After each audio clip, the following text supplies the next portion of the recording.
Karon adlaw sa Sabado, sa ikakawhaag pito nga semana sulod sa tuig. Sa kapanahunan ni Jesus, ang katilingban sa mga Hudiyo miisip sa kababayin-an nga second class. Hinuon si Jesus midaog sa ilang mga katungod ug mihatag kanilag tingog. Gani gihimo sila niyang mahinungdanon diha sa iyang publikong pagpangalagad. Giila ni Jesus ang maisugong mga babayi nga mihatag og kinasingkasing nga pamahayag mahitungod kaniya. Usa ka babayi mituaw. Bulahan ang babayi nga maoy nagsabak ug nagpasuso kanimo. Lucas 11:27. Ang babayi nga natingala sa gahom ni Jesus batok sa mga daotang espiritu sa dayag midayig kaniya. Nahuna-hunaan niya nga bulahan ang inahan ni Jesus nga nagsamkon ug nagpakataw og anak nga sama kaniya. Bisan ang mga inahan magtinguha gayud sa labing maayo alang sa ilang anak, ug kining babayhana nagalaom nga makaanak og sama kang Jesus. Gibali ni Jesus ang pagdayeg sa babayi alang kaniya ug sa iyang inahan. Gihatagan ni Jesus o gibug-aton ang kamahinungdanon sa pagpaminaw sa pulong sa Dios ug sa pagtuman niini. Dili unta kita malinga sa pagkagamhanan ni Jesus, hinuon madala gayud unta kita ngadto sa pagpangita sa pulong sa Dios. Dili unta kita mawala diha sa pagdayig, pagkatingala sa pribilehiyo sa pagkakadugo kang Jesus. Hinuon, tinguhaon nato ang pagpangita ug pagtuman sa pulong sa Dios. Sa tanan nga mga gipamuhat ni Jesus, kanunay siyang nakighinabi sa iyang amahan. Pamalandong. Sa akong pagkabinunyagan, kanunay ba nakong gipangita o gituman ang pulong sa Dios? Pagbasa gikan sa sulat ni San Pablo ngadto sa taga-Galacia.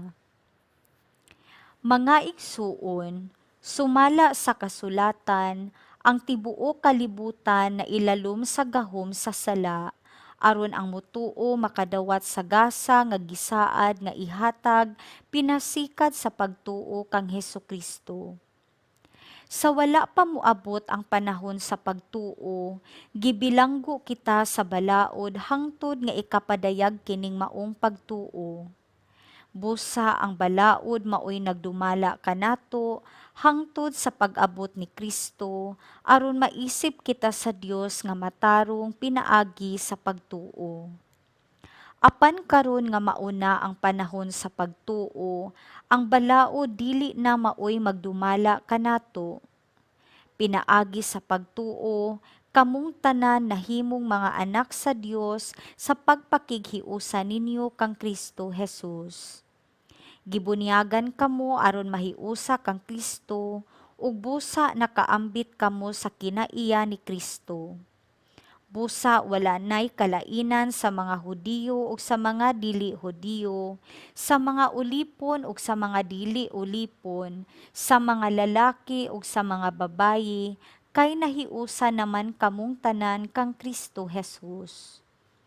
Kun kamo iya ni Kristo, nan mga kaliwat kamo ni Abraham ug makadawat sa gisaad sa Dios. Ang pulong sa Ginoo. Salmo Responsorio.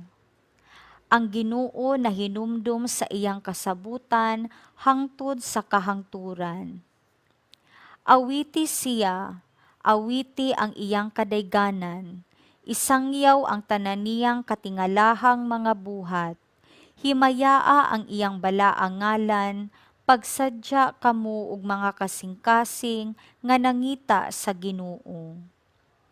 Ang Ginoo na hinumdum sa iyang kasabutan hangtod sa kahangturan. Paabuta ang Ginoo diha sa iyang gahom, paningkamuti ang pag-alagad kaniya kanunay. Hinumdumi ang katingalahang mga buhat nga iyang nahimo, ang iyang mga kahibulungan ug ang mga hukom nga iyang gibungat.